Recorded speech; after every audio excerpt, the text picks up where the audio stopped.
following is a production of DallasCowboys.com and the Dallas Cowboys Football Club. How about them Cowboys? Yeah! This is the Players Lounge, broadcasting live from Dallas Cowboys World Headquarters at the Star. Now your hosts, Barry Church, Danny McCray, and Newey Scruggs. All right, here we are, Players Lounge, here on a Tuesday afternoon. Newey Scruggs, longtime Cowboys reporter, joined by number 42, Barry Church, yes, number 40, sir. Danny McCray with the day off here. So, you would be fined if you still play for Jacksonville. Oh, yeah. Because you rolled in here. Chris Bean, what Barry rolling in here? About 30 seconds till showtime. 30 seconds time. Yeah, I was running that, baby. Yeah. I was running that 100-yard dash. But you made it. I made it. You made it. Tom Coughlin would have got me for about $20,000 right there. Is that what he charged? What did he charge? It was about, I think if you're late to meetings, which is meetings started at 9, but you're not there by 8:55, it's going to run you about $5,000. And he's not going to, there's no ifs, ands, or buts about it. Like, okay. you coming out of that money. It's crazy. And so here's my question on explain to just the folks who check our show out. How does that work? Do you have to write them a check? Do they deduct that from your check? I mean, how does that go? Oh, that's just coming straight up out the check. Like when you get your weekly, if whatever team you're with, some teams go every 2 weeks, some teams go every week. The Jacksonville was every week. So if you're late for that meeting, however many times you got fined that week, that following Tuesday, you'll get that check. And you'll just see deductions, minus this, minus that, minus this, minus that. And you can go talk to them about it, like, hey, what's up with this? But I promise you, 10 out of 10 times, Coughlin was going to hit you with the, hey, man, this is just how we do things here. You go about your way. So then what did they do with that money? And that was the messed up part. So all these fines accumulate over the season. I'm talking about at least a couple 100,000 in fines accumulate and magically – it all went to the Tom Coughlin Fund. Stop it. It went to his that charity thing. That charity he has. The charity he had up there. He has it every year, and it would all just magically go towards that. And people started to ask. That's why I came up, because I was like, "Where's all this fine money going?" And they're like, "Oh, well, we don't know." Next thing we know, at the players championship golf little outing they have. All those funds. This hole brought to you by Barry Church. I'm telling you, I sponsored at least 2 or 3 of those holes. I sponsored at least 2 or 3 of them things. Okay, so how do rookies figure it out? Because, okay, you're fine, and then you see it. I mean, it's a whole different thing when you see it minus from the check. Yeah. So how did rookies deal with it when they – Well, the rookies – they were just, it would caught off guard because, I was later on in the league, so I was making a little bit of money. And, those deductions, they're big deductions, but you're like, man, all right, whatever. You kind of eat those. But as a rookie, you're coming in, that week you might only make, $15,000. And if he's taking 5, and this is before taxes, so it's like he's taking all that out of there. And as a rookie, you're like, man, what am I supposed to do with this? How am I supposed to go about it? But they learned quick. They better be there at 8:55 or 8:50. Okay, so Tom Coughlin wasn't even the head coach. That was the next thing I was about to say. He might as well been. He was not the head That coach. was the next thing I was going to say. He might as well have been the head. This dude was Does Doug Marrone have any say? He was on the practice field, literally with his notepad. He ain't doing too good. He would tap Doug. Hey, go do that. Go do that. This guy was basically the head coach. I mean, he ran pretty much everything practice-wise. He would come in. You know how we do morning meetings and the coach is supposed to address the team and all that? He would come in and address the team. And I'm like, where's Doug Marrone at? Like, I signed here to play for him, but I don't, it's like, I guess Coughlin's the head coach. But that didn't last too long, as we saw. He was gone. Yeah, you can't operate like that. You can't. I mean, you can't operate. He lost the locker room. I mean, from the jump, he lost the locker room. If we weren't good that first year, I mean, there would have been a mutiny right there. But we were winning games, so winning pretty much resolves everything. But when we started losing, you saw all types of reports coming out. I mean, Ramsey ain't happy. This guy wants to leave. It was crazy. It was crazy. So let's dive into the Cowboys. And last night, you and I were both here at the Ford Center. They held an open practice for the fans with their opportunity to come in and check out the Cowboys. Because last year couldn't do that because of the pandemic. So fans are out there this year. These 2 little girls were sitting next to me. I gave them my seats as I left after doing my 6 p.m. TV show. And they wanted to see Dak Prescott. So we kind of broke it down to him. He'll be out here, but he's not going to practice fully. But you'll see him make some throws. Yeah. And before the practice started, Mike McCarthy comes out and says, all right, look, we're going to be cautious with Dak Prescott. He will not play against Jacksonville in the final preseason game because Mike McCarthy feels that that's basically the scouts game, the kids game, the guys trying to make the team, young guys game. So no significant starters are going to play in that Jacksonville game. And he said, I won't be bothered if he doesn't play against Houston. That to me sounds hey, he's not playing. Yeah. But you've been in locker rooms before. You understand the coach speak exactly. Is that what he's saying? He's not playing. Okay, that's how I feel. I mean, I'm with you on that 100%. I'll be shocked if he trots out there for that Houston game. Would I would love to see him get maybe a series or two? Yes, but I think that shoulder injury may be a little bit worse than they're putting on. But I want to see him because you want to see this guy go out there in his first significant reps after 8 months off or whatever, however long it was with that ankle injury. Do you want to see him go out there against Shaq Barrett, JPP, Ndamukong Suh, that defense that basically haunted Drew Brees, Mahomes? That defense can fly around and they can get after the quarterback. Do we want to see his first meaningful reps against that Tampa Bay defense? To me, I don't. But that injury, it's just not worth risking it in the preseason. So I understand what they're coming from where I'm not playing him at all, but I'm not so sure I want him being that rusty going out there against that type of defense.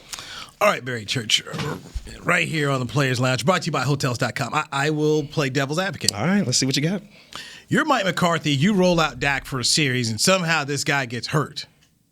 How do you go explain this to Jerry Jones? Yeah, it's over then, yeah. He takes a sack, something happens, whatever, anything. Yeah. He comes up with a third thing, like, oh, my groin. I mean, so I look at it from the standpoint of just self-preservation if you're Mike McCarthy. Yeah. You trot out 4 in a game that means nothing against a Houston team, and you don't know, you can't control how they come after him. That's true. There you go. Tony Romo, Seattle, how Dak got hit to play. This is true. It didn't really seem like much. And he said, I'm good. I was there asking Tony the questions with the other media. I'm fine. Don't worry about it.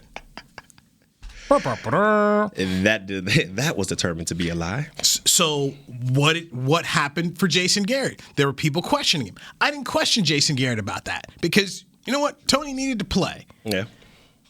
He played. This is what happened. So when I look at Mike McCarthy saying he's not going to play, that he most likely won't play against Houston. And Stephen Jones basically like, hey, I won't have any issues if he doesn't play against Houston. Your boss is saying, okay, we're cool. Then, yeah, the first snaps will be on Thursday Night Football against the world champion Tampa Bay Buccaneers, which comes back into something that you and I spoke about along with our other colleague, Danny McCray. There needs to be a whole lot of 21. Oh, yeah. I'm talking about down the throats. He's looked great in camp. I will say this. He's looked great. He's slimmed down. I can no longer say he's a fullback. I could just go by the old 21 Zeke. He looks good. He looks explosive. And past this first game, I think we need to feed this man the rock. I think we need to just pile it up. I mean, when he gets tired, put Tony Pollard in there for a little bit. But we need to feed this man the rock. If we go back in time, 2016, when he had arguably one of his best seasons, and as a whole, we had one of our best seasons. That was the formula. We were running the rock, preserving our defense. You got to throw that out. You got to throw it out? Here's why you throw it out, because it's a different coaching staff. That's true. So you're asking a guy whose track record has been to throw, to adopt what Jason Garrett was doing here. I don't see that happening. And Kellen Moore as well. I don't see them doing that necessarily to say, hey, we're going to go back to the 2016 blueprint. But I do feel that whether he's catching it on those screen passes, we've seen them really put together some nice screen passes here at these training camp practices, but figure out a way to get him touches. More so than carries, my word I'm going to use with Zeke Elliott is touches. Touches, okay. How many touches can you get this guy? I don't care if you just throw him a swing pass right out of the backfield, or you do it, or screens, just get this man touches and add Tony Pollard in there as well. So if you're not going to play Dak Prescott, my immediate thought process is you got to figure out how to win the line of scrimmage with your offensive line and run this football. And oh, by the way, keep Tom Brady and that offense off the field. Because you know what they're going to do? They're going to have long, sustained drives, and they're going to wear that defense out. So if we go back on that field as an offense and we go immediately 3 and out, let's just say we maybe run once and we throw, and we go out there and go 3 and out, they're going to wear our defense down and out, and this is not going to be a game in the second half. So I think, like you said, I like we get into touches with Zeke. I would just love for them to just go ahead and pound it. And I know this is not their formula. This is not, the Mike McCarthy tree. This is not what he comes from. But we need something, because if we go back to what we did last year, playing Madden, throwing the ball all over the yard, 40 or 50 times, I don't think we'll be successful. Now, that's just me thinking that. But, Stats bear it out, though. Yeah, they Stats bear it out. I don't think we'll be successful going about that way, at least until Dak is fully acclimated back into the season. Then maybe we start throwing it a little bit more. But I just think we got to get established on this run game. Zeke, I think Zeke he's primed. He's primed. I think he's ready to go. Tyron Smith met with the media afterwards and looks good. Okay. Tyron Smith looks good. Said, how you feeling? Health-wise, good to go. So he's because yesterday, people they was kind of getting after Tyron a little bit. Dorn Armstrong beat him a couple times. One of them young cats I saw beat him off the edge a little bit. So do you think that's lack of reps during training camp? Or do you just think that, hey, every now and then, the greats have a bad day? Let's just be honest. Defense been beating the offense every day, pretty much. True. This is true. You've seen it. They got more juice on that side, sure. Did you just pile up this whole training camp here? Who's been better? It's defense. And it's not even a question.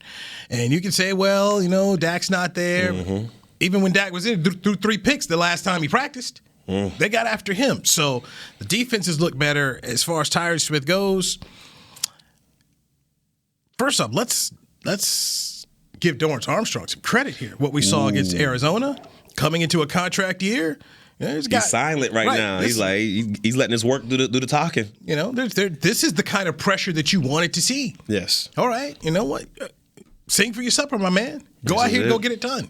And he's been balling. I mean, you saw 2 sacks, pass breakup. The man silently doing his work out there in a contract year. Randy Gregory has improved massively. I mean, not even on the physical side, mental side. I mean, he's putting it together. And then you match that with hopefully a healthy D-Law coming back into the season. Who are you going to double? Who are you going to let go? So I come back and ask it this way. Could they both be good? In a semblance of what we saw from DeMarcus Ware and Tyron Smith when they would go at it. Mm-hmm. Can we have guys that are playing at a high level and getting the best out of each other?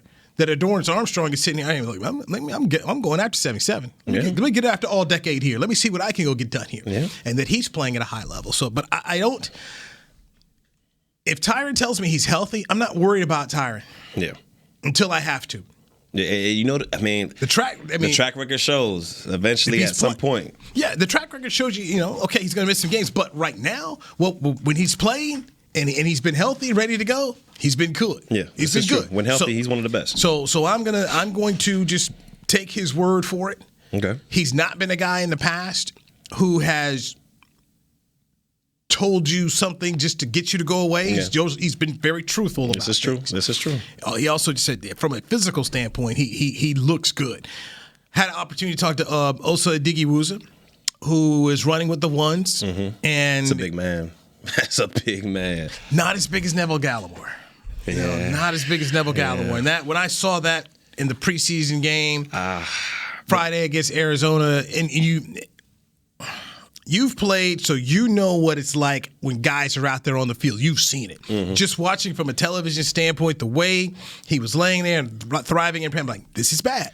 I thought as soon as I saw it, and he could see the screams. I mean, he was holding on, he's rattling back and forth. I'm like, oh, this ain't good. Because usually, if you get hurt as a football player, you're gonna just bite your lip, kind of just give you one of those. But he was writhing in pain over there, and I was like, man, this ain't good. This ain't good. So he's got the elbow. He's gonna miss some time. Yeah, he's gonna miss at least the first 3 games maybe. And that's tough because as our defense, if you look at our defense, the edges, they're coming alive. Randy Gregory, Tank, you got Armstrong. Mm-hmm. Second level, we see what Parsons can do. We seen Keanu Neal, LVE's in there. And then in the back end, I think they're getting even better with this competition between Hooker, KZ, you got Wilson, you got Diggs.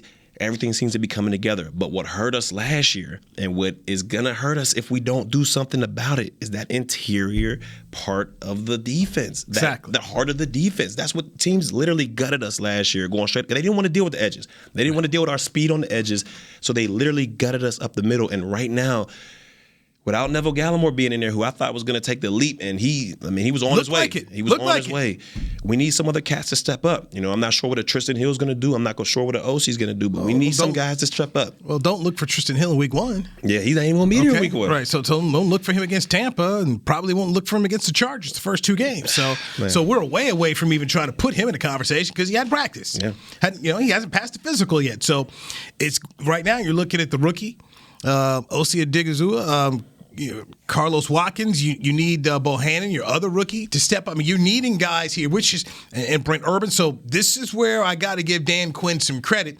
Throughout training camp, he kept rotating guys. Yes. You just saw a lot of different guys getting out there. Now, Gallimore was the dude running with the ones, but he was consistently putting different people out there. So, and then talking to Adiki Woozy yesterday, he said there were some things he could have done better. His brother played in the NFL, so he's got a lot of real useful tips from a guy who knows what it is like to go through the league and how to get yourself prepared and what you need to do to improve. So he's got his head on straight in terms of just trying to figure out what he's got to do, and he's not getting too high, too low. And I said, what did Dan Quinn say? How does he feel about how you're progressing? It's like, kind of what we talked about here before. So smart guy, too. UCLA cat, smart guy. He's just still a rookie, man. Yeah, and they gotta know, and they got these interior guys being young. That's where I like to see an Urban maybe get more playing time. Is they gotta realize not everything is let me go in there, get my gap, let me rush the passer. Sometimes you gotta hold up these offensive linemen so they don't get to the second level. Right. So you can let Parsons, Keanu O'Neal, LV, Jalen Smith, those guys do what they do, run sideline to sideline. And those are the things you learn over experience and over time. And hopefully those tips from his older brother let him know that because we're going to need those linebackers flying. All right, Players Lounge brought to you by Hotels.com. He's Barry Church, number 42. Dallas Cowboys. I'm Newey Scruggs, longtime Cowboys reporter. Our other running buddy, Danny McCray, has the day off. He's on assignment, by the way. On assignment. So there's cuts today. Ooh, down to 85, I believe, right? Or is it 80? Let's get into cuts. And, oh, by the way, we saw a name brand cut already happen in the National Football League. And we'll talk about that next right here on the Players Lounge, brought to you by Hotels.com on DallasCowboys.com radio. Honey, big news. Gary, are you okay? Oh, I'm not Gary anymore. I'm Jackie Flash. What? See, I want the latest smartphone, but the best deals are only for new customers. So, to get a new customer deal, I changed my name to Jackie Flash. Okay, but the best smartphone deals at AT&T are for everyone, new and existing customers. That's huge. Then guess who's getting a deal? Is it Jackie Flash? Jackie Flash. It's not complicated. At AT&T, our best smartphone deals are for everyone. Restrictions apply. Visit AT&T.com for details. The Cowboys way, where 16 Hall of Famers and 5 championships shows us what success looks like. Where turkey is always the second best part of Thanksgiving Day. Where we are all defined by one single thing, the star. Where we as fans know it's our job to keep the tradition going.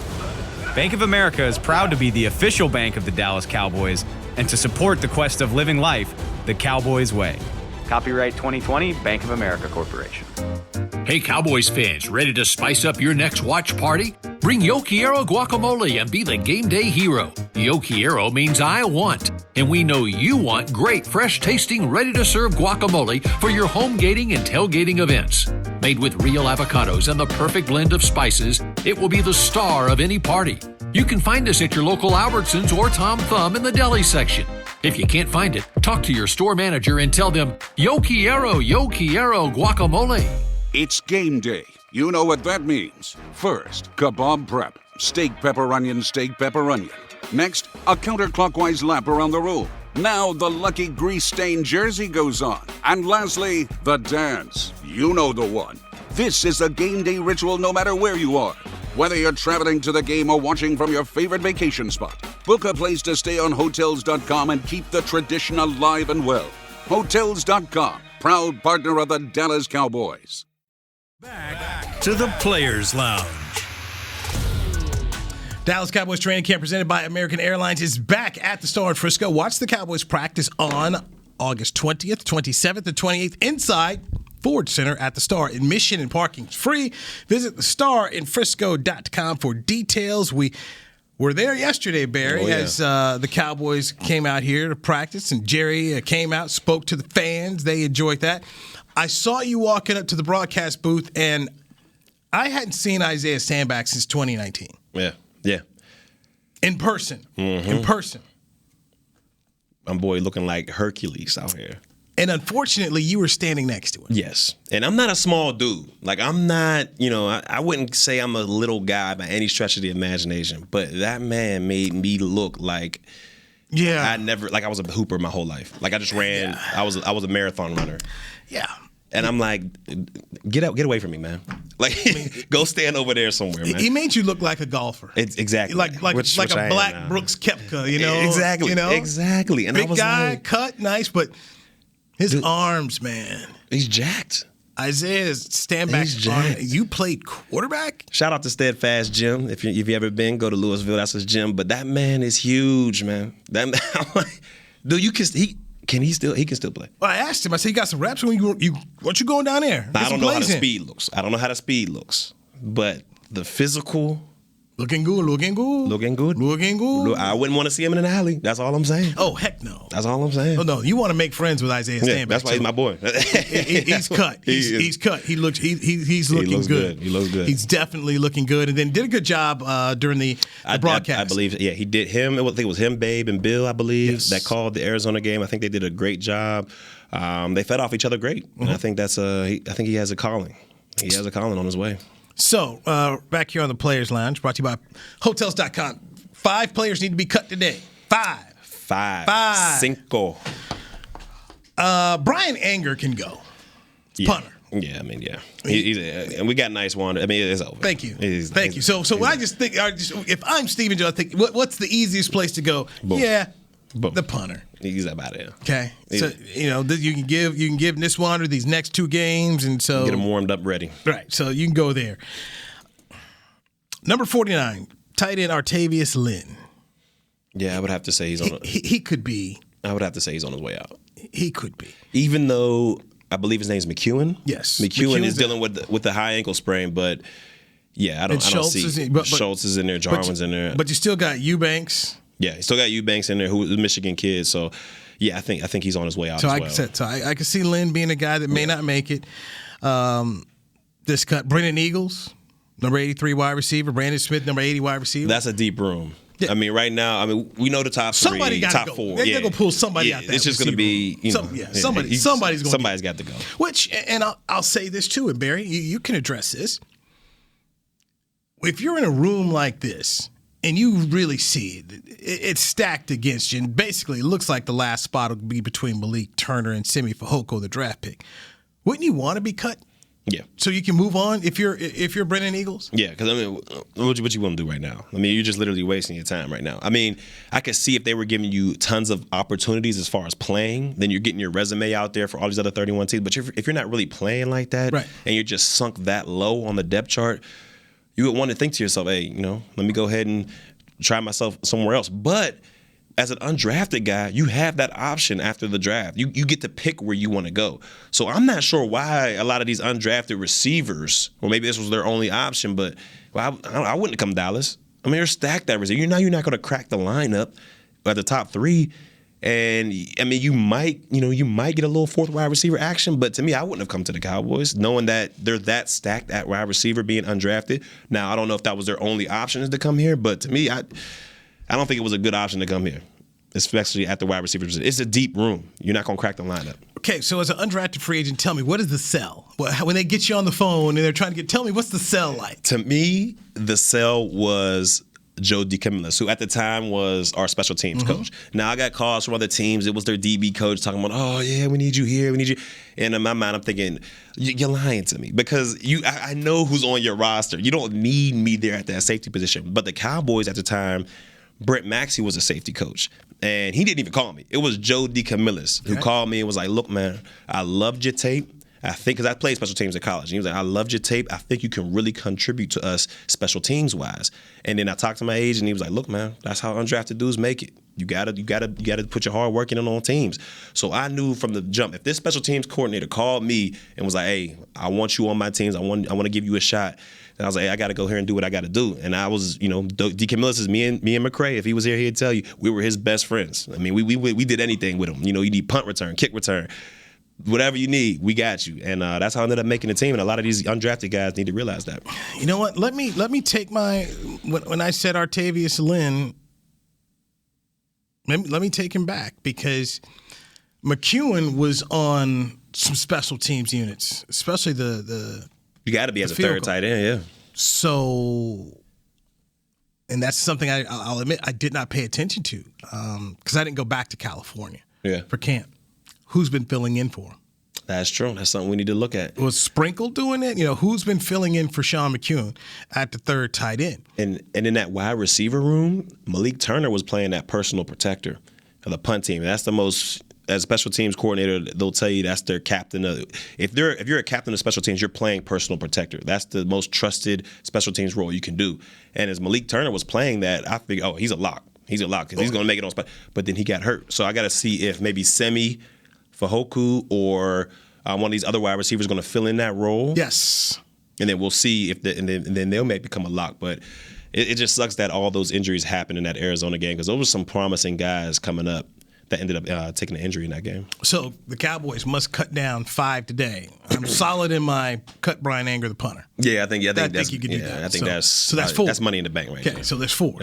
There's 4 guys you got to go out here and eventually get done and see how you do the cut down today. Jacksonville Jaguars waive Tim Tebow, number 85. Timothy Tebow. That tape from the preseason game against the Bengals did not help him at all. Just did not help him. He just looked very unathletic. Trying to block. It just didn't look like it fit him naturally. Now, we all knew going into this season that, he's not a tight end. He's not going to make a team legitimately as a tight end. I was surprised that he got cut this early. I thought for sure Urban would keep him around maybe to the last cuts. I didn't think so after seeing that tape. Yeah, that's true. And that the fact that he wasn't doing any interviews, so you couldn't really get that Tebow mania going and, have all that stuff going. So I think they played it well. I think they gave him a shot. And he proved that he, wasn't good enough to play in this league as a tight end. So they did right. They did right by him. Because I guarantee you, if he would have made the team, I think Urban might have lost that locker room, because Cats would have been. Did you see the tape? How's this guy on the team? That Cats would have lost their mind out there. So I think he did the right thing by releasing him this early.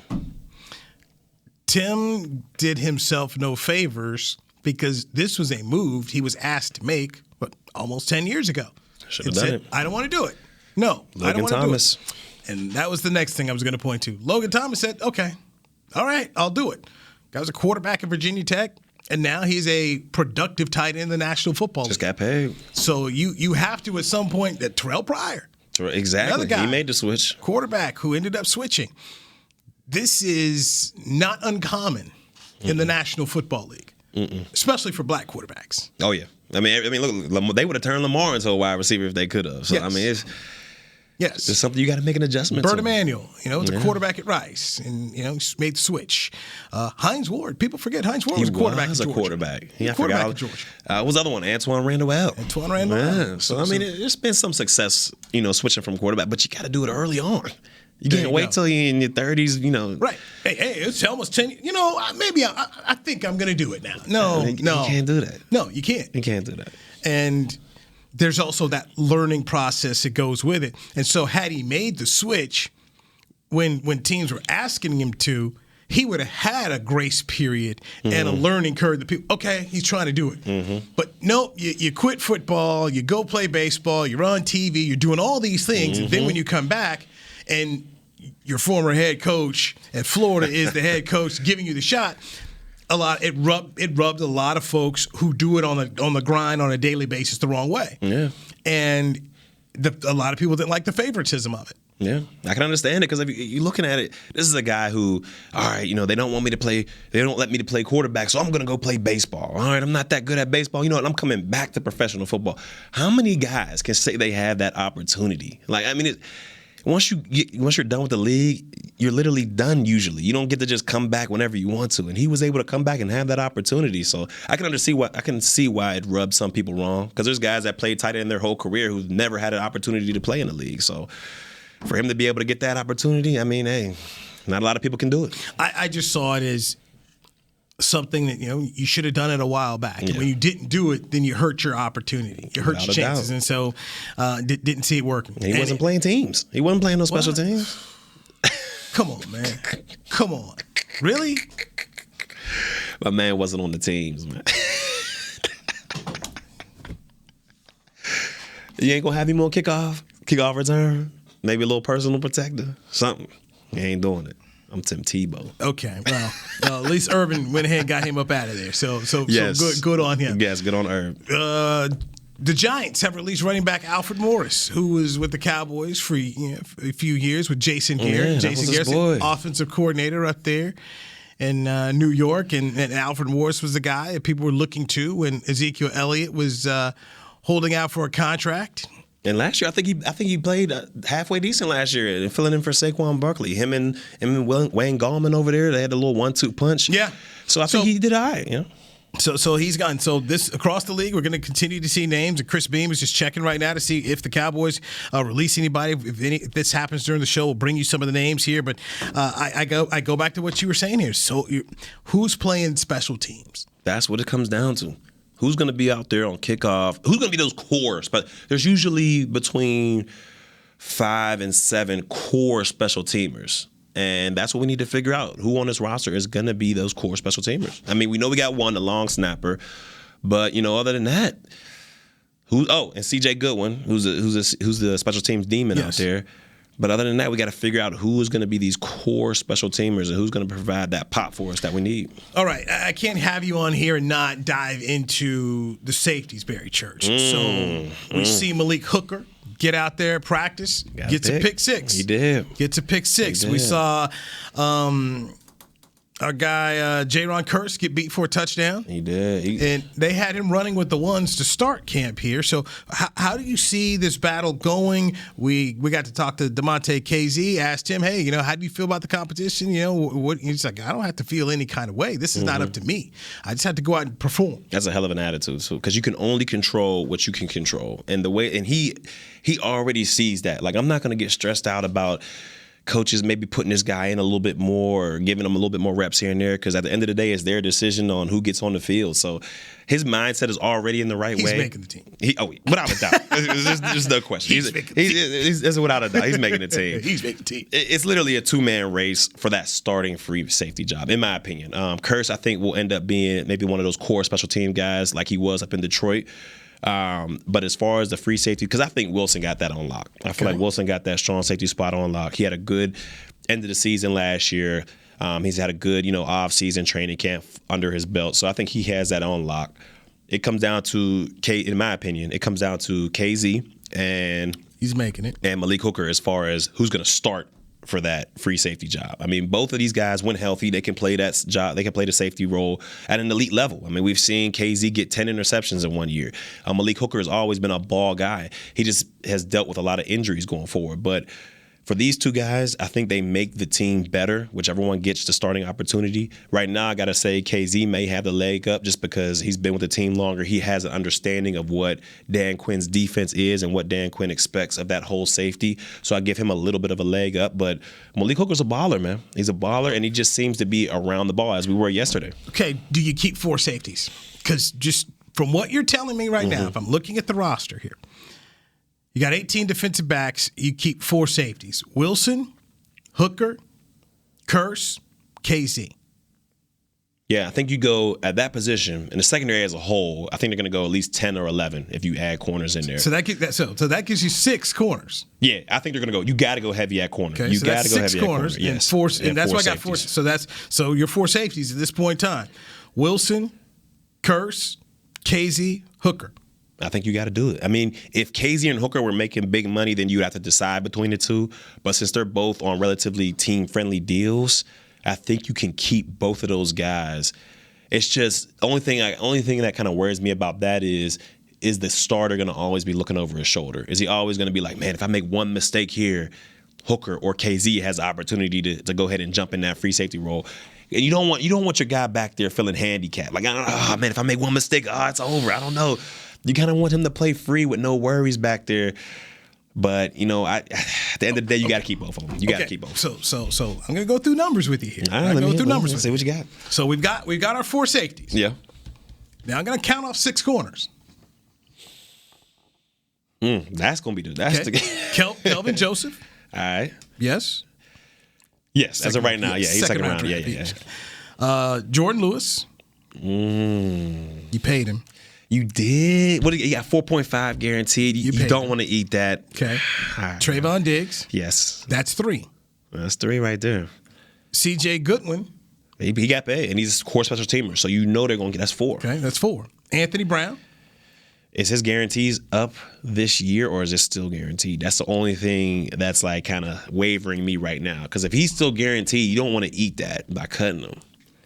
And I think he's guaranteed like 5 or something like that. Maurice Canady, a Jerry favorite. He is, and I will say yes strictly on his play. That's 6. So based on that 6. Oh, wait, where's Wright at? You ain't putting Wright in there? Okay, I said Wright is not on the team. Reggie Robinson's not on the team. He's gone. Yeah, he's gone. Okay, so I'm just right there. So now you're talking about, and here is the question. We counted C.J. Goodwin. Do you just kind of put him in a different category? I think they'll end up doing that. Okay, so your 6 is Wright, with Goodwin kind of being a exception. Yeah, because that's how they did Danny that way when they were making the rosters. Like, we would keep I think we kept like 5 safeties, but we didn't really include Danny as that like 5th safety. We kind of had 4, but then Danny, because we knew he's going to be core special team. He's going to be on the team regardless. So we kind of did it that way. And I think they're going to do CJ the same type of way. But it's interesting if they don't, though. So and I think that's what you have to do. You just kind of have to. All right, position wise, it didn't matter whether whether he was a linebacker, whether he's core special teams guy. So boom, you put him in that like they do Slater up there in New England, without a doubt. He's a receiver, but we all know what his value is. Okay, so we're gonna put C.J. Goodwin in his own corner. Mm-hmm. So our six corners that you and I have come up with. Kelvin Joseph, Jordan Lewis, Trayvon Diggs, Anthony Brown, Maurice Canady, Nahshon Wright. Yeah, I think that's a solid core right there. You got 3 with our 4 safeties. That's 10. That's 10 DBs. Yeah. And you got 2 legit and nickels. Actually, so basically 11 DBs altogether. You do, but my thing is, that outside corner? Are we gonna put Kelvin Joseph out there? I don't know. Because don't disrespect, but I don't like what I've seen from Anthony Brown at the outside corner. I think he's a good player. I think he's more suitable for that nickel role. But outside, I just don't think he can. I don't think he can handle it. So let me simply ask you this question: who would you be more comfortable throwing out there against Tom Brady, Evans, Godwin, and Brown? Definitely not right. He has the length and he's long enough, but no. That's not what I'd want to do, right? Right. We need you to, you get a little special teams in, but I'm not Diggs is going to be on one side. I would rather see Jordan Lewis or Canady in the nickel position because that's what they're more suited for. But on the outside, if you're not putting out the right, I don't want to see Calvin Joseph out there. I think he's too young out there right now to be dealing with, Evans or Godwin out there or Antonio Brown out there. Okay. So I think you got to put Anthony Brown out there. And I do not like the matchup. Those are huge receivers. I hate the matchup. I hear what you're saying. But when we just walk down this, he's the best. What are the options? Yeah, he's the best of the options. Okay, what are the options? They're not ideal. That's jump ball city. I'm just looking at it how they're going to throw Mike Evans a bunch of jump balls. Godwin. It's not a good matchup for us on the outside. This is where your safeties are going to have to be. Red line. KZ gonna have to show us that red line ability. He gonna have between KZ and Hooker. Somebody dig up into the pass. Or unless you say, Diggs, you know what? We think you're that good. We're gonna put you over here. And we're not going to give you a lot of safety help. Then that way you can, lean towards, the other corners, the nickel and the other corner out there to help them out, because I think they'll need more help than a Diggs on that side. Now, look, and this is something that we don't talk about enough because CeeDee Lamb has gotten so much deserved praise for how he's played at camp. But Diggs has basically gone up against him a whole lot during this camp, and he has won some battles as well. He's held his own. He has won some battles as well. So to me, if you want to find some comfort, it is your guy has spent his entire training camp against somebody who is looking as though they're going to be a number one receiver in this league. Yeah. This is true.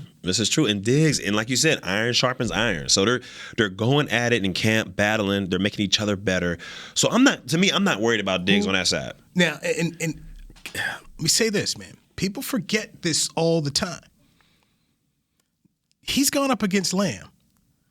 Dude went up against Henry Ruggs at Alabama. Yeah. Guy went up against Jerry Jeudy at Alabama. Yeah. Guy went up against Devontae Smith at Alabama. So he's not some guy who's been practicing against some Jags. I mean, look who he went against the first 6 games last year. DK Metcalf, Tyler Lockett, Julio Jones, Calvin Ridley. I mean, he's gone against some competition out there. So I have a confidence in Diggs and for what he's been able to do. And, oh, by the way, he gets to hang out with his brother and train with his brother who's telling him some things as well. Who's one of the best receivers in the league. So I have a confidence in Diggs and what he can do. Yeah, I'm right there with you. Do you think, in your opinion, do you think he's at the level to where we can say, Diggs, go lock up, we're shading everything away from you?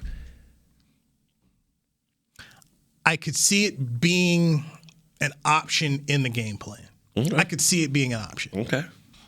I can see that as well because, look, he's had his ups and downs last year, but the guy battled and he fought and he has a short-term memory. And that's what you love to have in your corner. Like, he might get beat, but he's also going to make some plays.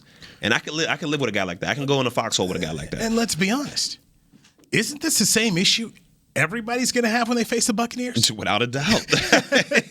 Without a doubt. I mean, isn't this everybody who's a defensive coordinator is going,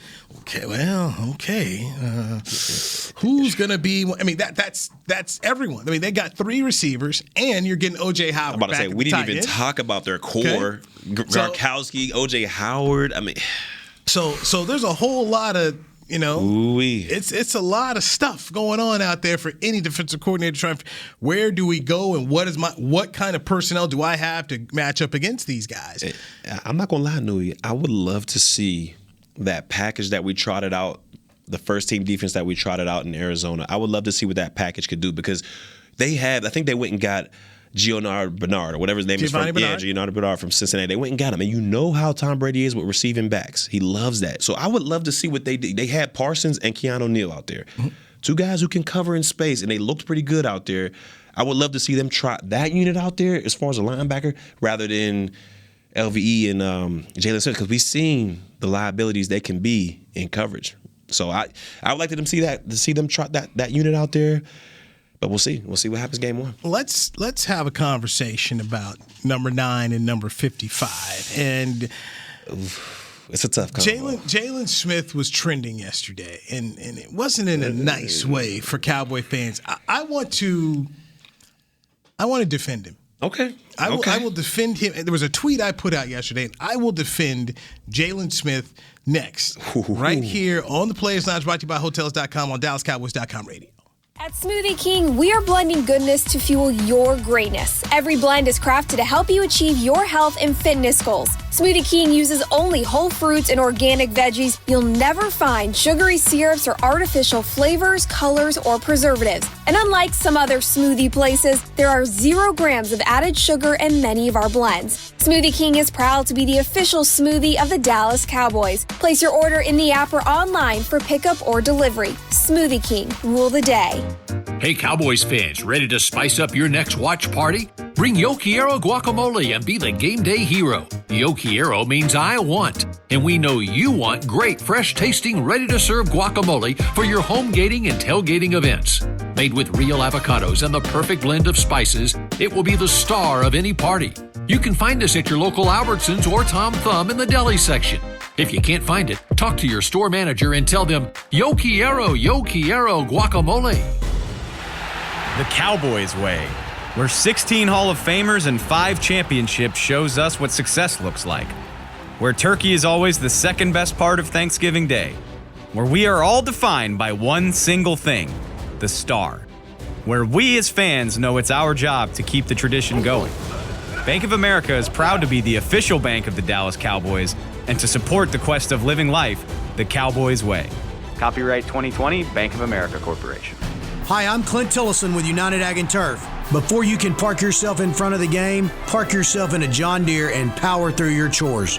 Our Land Run package is a 1025R, 25 horsepower tractor with a loader, rotary cutter, and a box blade for $229 a month. And the price you see is the price you'll pay, no surprises. So don't miss another kickoff. Visit UnitedAgAndTurf.com. Offer ends February 1st, 2021. Restrictions apply. See dealer for details. Now let's get to work. Back to the Players Lounge. Players Lounge brought to you by Hotels.com. Don't miss your chance to see the Cowboys at AT&T Stadium this season. A limited number of single game standing room only tickets are on sale now. Get yours at DallasCowboys.com/tickets. I'm Noe Scruggs, longtime Cowboys reporter, joined by Barry Church. The old 42. New 42 look good. He looking good out there. Okay, he's got the blessing. He's got the blessing. At first, I was hating. I was hating at first, but now Keanu O'Neal. Okay, you got my blessings, my man. He's out there looking good, man. Okay. Chris Beam, our producers, informed me that Brian Anger is not getting cut. Says Bones Fossil likes him, so. Yeah, and that's as. And from the conference, Fossil says, Nice Wonder is a developmental guy, and it's like that's not what you want to hear if you're Nice Wonder right now. I'm just a development. I thought I was the guy, but that's something you don't want to hear from your special teams coach if you're Nice Wonder. But if you're Anger, hey, he might be in that team, as they say. Look, now we only got 3. We got 3 people that we're gonna cut. We still got to find the other 2 now. Yeah, Bones is interesting. Bones got the juice. Bones is interesting. He got the power. He's interesting. This whole field goal kicking thing that's been going on. Chris Beam, am I wrong that that this field goal it's been interesting, and Chris and I have seen a lot of field goal deals with the Cowboys. I remember that Vanderjack deal, that was iffy, and then when they tried to do the David Beeler deal for a while, that was kickoff specialist. Yeah, he was a kickoff specialist. Yeah, Beeler was he was a kickoff specialist. I didn't even know they had those. Your boy D. Camillus ended up wanting to run off Nick Folk, and that was bad because Folk ended up going to the Jets and having So I've seen this kicker thing through the years, and then of course that stuff with the last cat. You talking about Maher? Yeah, man. that Chicago game where he was out there shanking stuff left and right. Talk about he's doing just fine. Shank up. That as soon as that what? I mean, I was there asking the question like, dude, you killing the teams. But so I've seen some stuff. So Fossil's like, hey man, Zerline's our guy. He's gonna be good to go.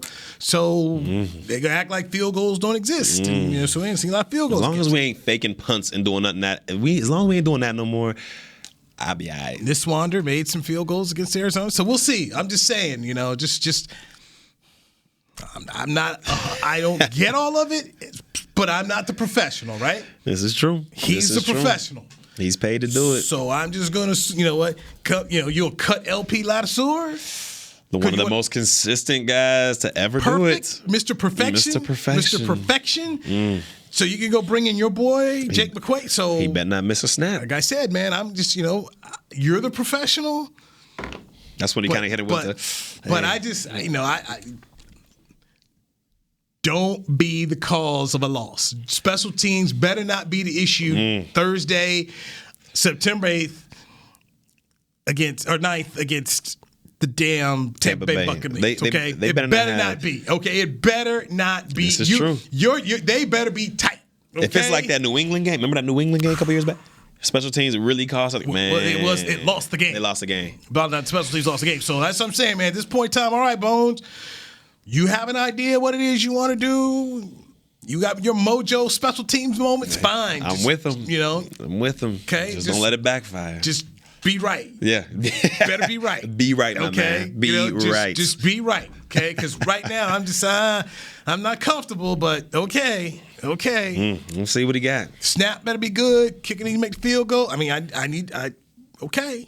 Make sure that line's going good. That snap to the kick or snap to holder to kick, it better be good. Who is the Turk now that Bruce Mays is gone? Who's the guy that comes and gets the Grim Reaper? Right. Who comes and gets the players? Who's coming to get the five guys today when they cut? I'm not sure. I know they had Adam doing it for a while. He's a shorter ball gentleman. I think he was doing the contracts and stuff, but he also did the cutting for a while. But Bruce Mays was the ultimate Grim Reaper as far as you didn't want to even make eye contact with this man. Like coming into the Valley Ranch back in those days, you even on the non-cut day, you don't even want to look at Bruce Mays. He would say hi, you keep your head down like he never existed. Because if he came and tapped you on that shoulder, you just have your iPad ready. So let me just explain to everyone. There is one person who comes and cuts you. Yeah. Hey, coach wants to see you. Bring that iPad with you. Okay, so there's one person. So everyone knows who that dude is. And Bruce Mays, he looked like the Grim Reaper. I ain't gonna lie, man. Bruce looked like bad news. He looked like a guy in a nightmare. Never smiled, just, hey, that shoulder tap. I remember walking in my rookie year, cut day, where we got down to 53. Me, Danny, and our boy Lanye Miller. Walking in the Valley Ranch, we got our heads low. Please don't say nothing to us. Bruce Mays waiting at the door for cats. He waiting at the door. No. We seen cats getting hit before we even walked in. We like, oh, here we go. Man, I'm the first one to pass through. Good morning, church. I just hit him with it and kept going about my way. All right, I'm straight. Same thing with D-Mac. Man, our boy Lanye tried to follow right behind us. All you heard was that tap. That tap on that shoulder. Lanye just looked down like, dang. And then me and Danny turned around like, oh, man. And just kept moving, man. Like, hey, I see you after practice, man, my dog. if you watch Hard Knocks nowadays, man, it's all like they give them a call. You in the building? Man. Yeah, coach so they ain't even that. Just come on upstairs. Eventually, they're just going to send you a text. That's exactly. Now, hey, bring that iPad. And got it. They're going to DM you on Twitter eventually. Would you rather have the text cut or the tap on the shoulder Bruce Mays cut? I don't know. Or they just deactivate. You in the building? Yeah. Just deactivate your iPad. I wonder if someone never showed up. There's a notification on the front when you try to get into it. Coach need to see you. It just never showed up. Like iPad not working yet.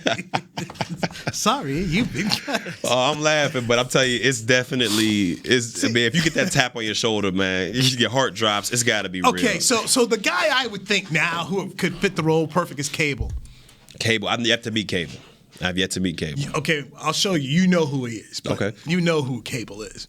Cable or Todd Williams seem like the kind of guys. I would go Todd Williams for sure. I think he would be. He'd be a good Grim Reaper. Now, Cable would work. So when I go and show you, like, oh, that's Cable. Okay. You'll know exactly who he is because he's around all the time. Because like Bruce Mays, he's in all these areas with the players. Okay, and so that's what you need when you're trying to play that role or you're getting a guy who can cut some folks, man. And Cable fits. He fits the description. He fits it, man. I mean, he is. And you know what? He's also a nice dude. Everybody knows him. The other day when Gallimore got hurt, Cable's one of the guys that's out there, helping him get off the field. So boom, that's Cable. Oh, okay, all right. Yes. That's my bad, Cable. If you're watching the show, I'm sorry because I do know you, and we've definitely chopped it up plenty of times. I'm sorry, Cable. If you're watching, you listening, I'm sorry. But I feel like Bruce Mays was the ultimate Grim Reaper because that's Cable. That's Cable. I mean, I definitely know Cable. So Bruce Mays was the ultimate because he was never nice to nobody. So it was like he had no friends. Yeah, it was. He like, had no friends. This is my job. This is what I'm here to do. Cable, I mean, he's cool with everybody. So I feel like, man, it'd be tougher for him to just go up there and be like, man, look, coach needs to see you. Got to bring your iPad. It's that time. Like that's a tough job. Yes, I bet you I know who it's going to be. Who you think it's going to be, CB? You think it's going to be Rob Davis? It's a good one. Yeah. Assistant head coach. The nice, friendly brother. Man, come on, Mr. Positivity. Assistant head coach. Hey, Hey, the head coach wants to see you. Hey, Mike and I want to chat with you real quick here about your future, about your life. Talk to you about your life's work. That's got to be a tough thing to do. Yes. Ending a dream, it's got to be some of the toughest things to do. And Rob played in the league too, right? Yeah, so you kind of have an understanding about how it works. So let me dive into the linebacker situation. Let's do it. Jalen Smith was trending on Twitter yesterday and not in a good direction. Greg Rosenthal tweeted out, "No team has more self-scouting errors than the Cowboys. This goes back decades, not just giving Jalen Smith the contract, but guaranteeing it, guaranteeing his money in March." And I did a tweet response, and I just said, the Cowboys had no clue in late March that they would be able to bring in 3 linebackers, Parsons, Cox, Neal. That would make the linebacker room better. Neal answered a lot of questions at camp in Oxnard. And you know what? I'm going to delete this too. I'm going to just read it to you. I'm going to delete it as well. Because I don't want to sit around here and give too much more credence to what he said. Yeah, no doubt. Which is, in March, you had 2 dudes that you had starting. I mean, the guy led the league. I mean, he led your team in tackles. They picked up the option because they didn't have much else. And what else there? They had signed Neal, I want to say maybe 3 days before. But this is a guy coming off an injury. And you signed him to a 1-year deal. So it wasn't like you sit up here, hey, man, we got this guy. We about to sign him some real cash because we believe what he can do. You didn't pick up your 5th-year option on Leighton Vander Esch, and that wasn't just something they all of a sudden decided to do. They knew well in advance where they were going to go. Yeah. And let's be honest. If Denver does what they should have done and drafted Justin Fields, we'd be sitting there with Surtain right now. You'd be sitting here with Patrick Surtain. Without a doubt. And you would not have Micah Parsons. Oh, by the way, you think Denver wishes they take Justin Fields right about now? Man. Hello. What was I tried to tell cats from day one. I tried to tell cats. Okay, but hey, they didn't want to do it. They didn't listen. They don't want to go. They didn't want to go get a franchise quarterback. So you end up with him there. You didn't know about. You didn't know that Jabril Cox would be there. Yeah, that's true. So, and then of course you didn't know how they would react at camp, go through camp. You didn't know these things. So now you're looking at it, and people are like beating up Jay. Oh, he's your 4th linebacker. Cut him. No, it's a 17-game season, folks. It's a long one. Okay? It's a long season. You're not going to cut the guy. It's at this point in time, it's sunken costs. Yeah. So I started business school at TCU. So one of the things we learned in managerial accounting is called sunken costs. These are it's money that's here. You're not getting it back. There's well, you could trade him. Would you trade him and try to pay half of his salary or pay service? Why trade the guy? Yeah. He's here. He's here. And like you said, this season is long. I don't think a lot of people realize, it's just one extra game. This season is long, and you're gonna deal with injuries. We've seen it the past couple years with the Cowboys. People are gonna get hurt. Last year, we had a slew of injuries. If we had the depth we have now, I mean, I don't know if we would have made the playoffs, but we'd have been, in a better shape than we were last year. So I think you have to keep all of them because you never know what's gonna happen out there. If Parsons goes down, and you're just gonna be stuck with LVE, Cox. If we get rid of Jalen Smith, so I mean, I think they've done a good thing by having all this depth at the linebacker position. What did we see with the offensive line room last year where you're good? Guess what? You weren't good. Guys kept falling down again and again and again. Already we've seen with Neville Gallimore, okay, right here, defensive tackle spot. Imagine if we don't get the imagine. Turn your mic back on here. I go back to what Mike McCarthy had addressed in Hard Knocks, and he'd mentioned, was it 77 or 73 guys that he needed that year? The Packers won the Super Bowl. And even in that Super Bowl game, remember Charles Woodson went out. Donald Driver went down. The running back, he had a lot of injuries. Yes, but that was during the Super Bowl game. You had Driver and Woodson go down in the game. This is true. So it's hard. Trying to win is hard, and you're going to need a lot of bodies along the way. So when I just sit up here and I see this in August, the fans are, get rid of him, cut him. No. And you're not going to save. By the way, you're not going to get any significant savings on this because you've already guaranteed the money. Okay? Yeah, and getting rid of him, what is that? How's that helping us right now? That's the thing. We're talking about getting rid of him, cutting costs, all of that. How does that help us win more games by getting rid of this guy? I mean, yeah, he might not be our top two line. He might not be the top, linebacker that we want him to be, but he at least knows the defense and can provide depth for this linebacking core. And I don't think people realize that 17-game season, you're gonna need depth, and we got it right now at the linebacker position and in the secondary. Let me put maybe a different way to look at it for Cowboy fans. What if Dan Quinn actually puts him in the right positions he needs to be? That you're not having him play as many snaps, that he is in certain packages, that you can actually take advantage of what the player can really give you, versus Mike Nolan rolling the dude out here playing Will. No. He ain't got and it putting for the Van Der Esch at the middle. Like, no. I think that would be a hell of an idea just to get him in certain packages, but I certainly do not believe that he would go for that. And I think it would cause a lot of drama. And it would cause a lot of turmoil in that locker room. Hey, you know what you do? Hey, man, you get a check, right? Okay. This is true. You get a check. This is true. Don't wish you were easier, wish you were better. No, this is true. And what have we consistently seen? Now we're talking, man, we're 17 games. Chris Bean, real quick, what is it? 8 or 9 weeks in a row the Cowboys are playing without a break here during the regular season. Let me look up real quick. And so you're going to need guys. You got to. And one of the things, I'm sorry, I keep talking about the quarterbacks here and your boy Double G. The backup quarterback is not on this roster. Yeah. And throughout this league of a 17-game season this year, you're going to see number 2 quarterbacks get used. We're already seeing it with 16-game schedules. Cowboys went through 4 quarterbacks last year. 4. Okay? 4. So if you're talking about teams going through multiple quarterbacks, you think that you're not going to need more than 3 linebackers? Guys that bang each and every play, you're going to need it. There's going to be nicks and bruises here and there. Guys might not miss, lengthy stretches of time, but they might miss a game or two here. They might miss a couple series within the game, and you're going to need a valuable guy that can go in there. And I'm not going to say he's going to be in the Pro Bowl. He's going to be all pro. But like I said, he knows the defense, and he can at least go in there and give you some type of substance. Even if he's not starting and being this all-pro guy, he can give you something out there to help this defense. Right. I'm not looking for him to be the Pro Bowl alternate that he was 2 years ago. I'm not asking for that. When I look at Jalen Smith, what I'm asking for is, can the guy contribute to the football team? Yes. But I will say this. He needs to play better. He definitely needs to play better. I don't know. It's tough because physically, it doesn't look like he's sideline to sideline right now. To me, he looks heavy, and he kind of looks like he's running in sand a little bit. He look like a backup? Yeah. Okay. He looks like a third or fourth. And right now, what does he look like he's on pace to be? A backup. Especially with that rotation we saw at Arizona. That was shocking to me. What we saw yesterday. We saw yesterday. Okay, that was shocking. Is that bad?